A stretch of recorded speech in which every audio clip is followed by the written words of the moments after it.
Hello guys, இன்றைக்கி நம்ம தி boxer மன்வாவோட 8th episode தான் பார்க்க போகிறோம். கதைக்குள்ளே போகிறக்கு முன்னாடி மறக்காமல் லைக், ஷேர் அண்ட் சப்ஸ்கிரைப் பண்ணிடுங்க. காய்ஸ், இது வரைக்கும் பார்த்ததுலே ஒரு தரமான கோஸ்ட் மூமெண்ட் தான் இந்த 8th எபிசோடு தான் காய்ஸ். மறக்காமல் ஃபுல்லாக பாருங்கள். லாஸ்ட் எபிசோடில் நம்ம ஹீரோ இது ஃபன்னானு கேட்டதோட அந்த சீன் ஸ்டார்ட் ஆகுது. ரியுவும் அவங்க ஃப்ரெண்ட்ஸும் திரும்பி பார்க்குறாங்க, யாரடா அந்த வயசுன்னு. பார்த்தா ஹீரோ எந்திரிச்சு நிற்கிறது இல்லாமல் மக்கள் அடிக்கிறது உங்களுக்கு அவ்வளோ ஃபன்னாக இருக்கான்னு கேட்குறேன். தலைமை ஃபேஸே சரியில்லை, இன்றைக்கி என்னென்ன நடக்க போதோ. நெக்ஸ்ட் சீன் அப்படியே ஜிம்மில் காட்டுறாங்க. அன்னைக்கு ட்ரெயினர்க்கே ஹீரோட்ட பேசுனதுலேருந்து இந்த சீன் ஸ்டார்ட் ஆகுது.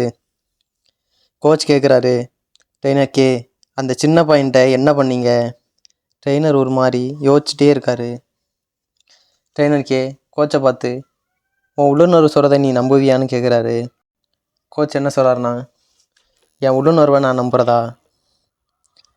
சொல்கிறாரு, நான் இங்கே ப்ராக்டிஸ் பண்ண எல்லாரோட கண்ணையும் பார்த்தேன்.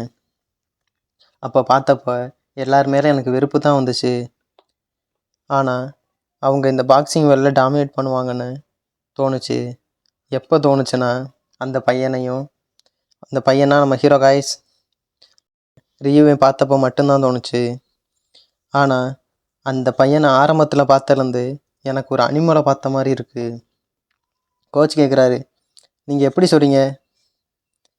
ஹீரோவை பற்றி யோசிச்சதோட அப்படியே அமைதியாக யோசிச்சுக்கிட்டே இருக்காரு. நெக்ஸ்ட்டு ஹீரோ எந்திரிச்சு நிற்கிற சீன் தான். பூரா பயிர நம்ம ஹீரோவை தான் பார்த்துட்ருக்கானுங்க. காய்ஸ், தரமான சம்பவம் இருக்கு காய்ஸ். கிரேயா இருக்காரன், உனக்கு நான் இன்னைக்கு ஸ்பெஷலாக ஒன்று வச்சுருக்கேன்டா, வாடி தங்கம்னு சொல்லி ஹீரோ கிட்டே போயிட்டே இருக்கான். ஆல்ரெடி ஜெய்கிட்ட வாங்கினது பத்தலை போல், வாங்கிறதுக்கு வாங்கோ. கிரேயா இருக்காரங்கிட்ட வரும்போது நெக்ஸ்ட் ட்ரெயினர் சொல்கிறாரு ஜிம்மில், நான் என்ன சொல்கிறேன்னா, அந்த பையனுக்கு பயமே இல்லை. சொல்லி முடிக்கிறதுக்குள்ளே ஒரு பஞ்ச் சவுண்டு. ஹீரோ விட்ட விடலை.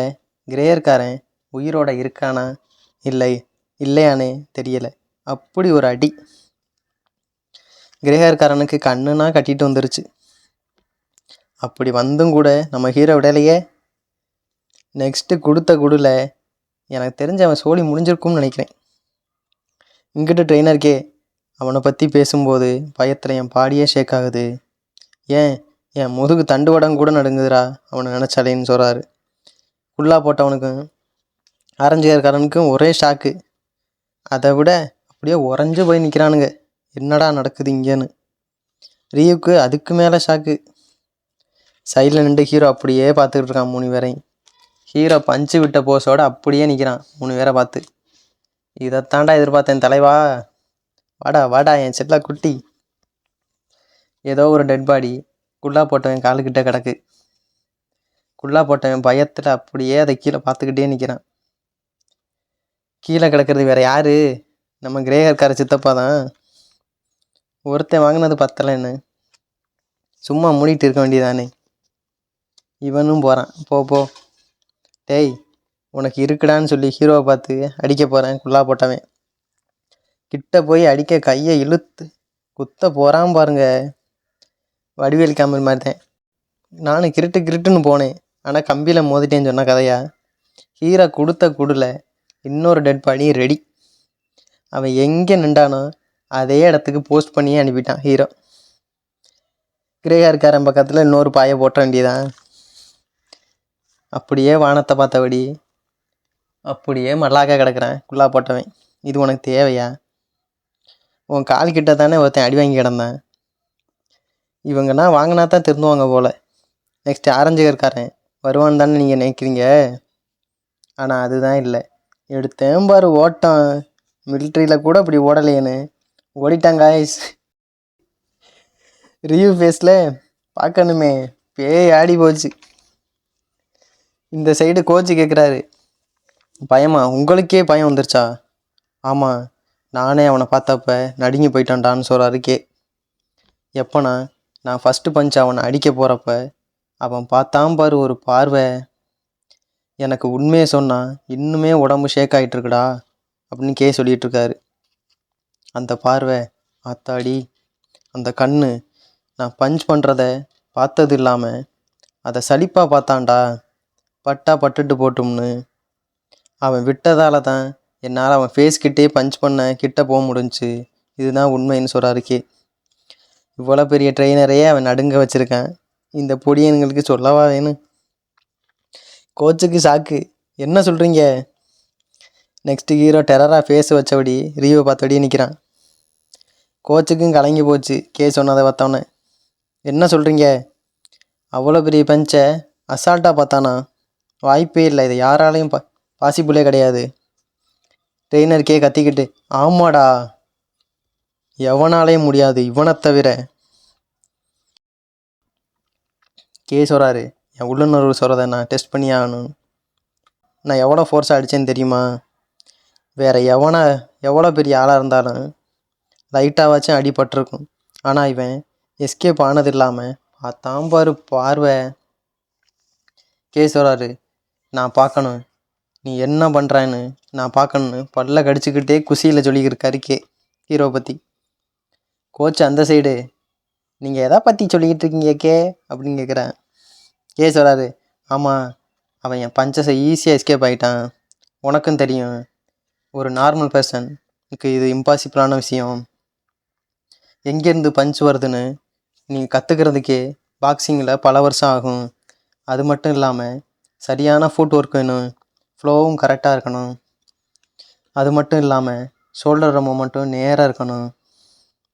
ஆனால் அந்த பையன் ஆல்ரெடி பார்த்துட்டான், என்னோடய ஃபிஸ்ட்டு எங்கேருந்து வருதுன்னு. பார்த்தது இல்லாமல் தப்பிக்க வேற செஞ்சுட்டான்டா அவன். அது மாதிரி நடக்கிறதுனா மிராக்கலான விஷயம். இதை ஒரு அனிமல் இன்ஸ்டிங் இருக்கால் மட்டும்தான் சாத்தியமாகும். கேட்குறாரு, உனக்கு எதுவும் ஐடியா இருக்காப்பா நான் சொல்கிறத பற்றி? கோச்சுக்கு தான் இங்கே கலங்கி வச்சு சொன்னோன்னு. நான் நிறைய ஜீனியஸை பார்த்துருக்கேன் இது வரைக்கும் என் லைஃப் டைமில். ஆனால் இவனை மாதிரி பார்த்தது இல்லை. அதுவும் ஒரு சின்ன பையன் இப்படி இருப்பான்னு நான் எதிரே பார்க்கல. ரியோவும் ஹீரோவும் நேராக ஃபேஸ் டு ஃபேஸ் பார்த்துக்கிருக்காங்க. அவனை பார்த்ததுலையே ரியோவுக்கு நம்ம ஏன் இப்படி கார்னரோட எட்ஜில் நிற்கிற மாதிரி இருக்குன்னு ஒரு மைண்ட் தாட் வந்துருச்சு.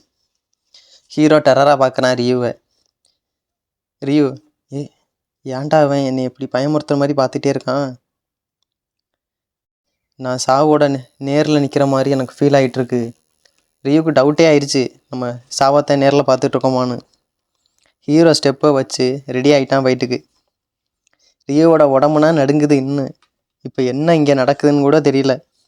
அப்படி நின்றுக்கிட்டு இருக்கான் ரியோ ஹீரோவோட கண்ணில் தொடர்ந்து பார்த்துக்கிட்டே இருக்கான்.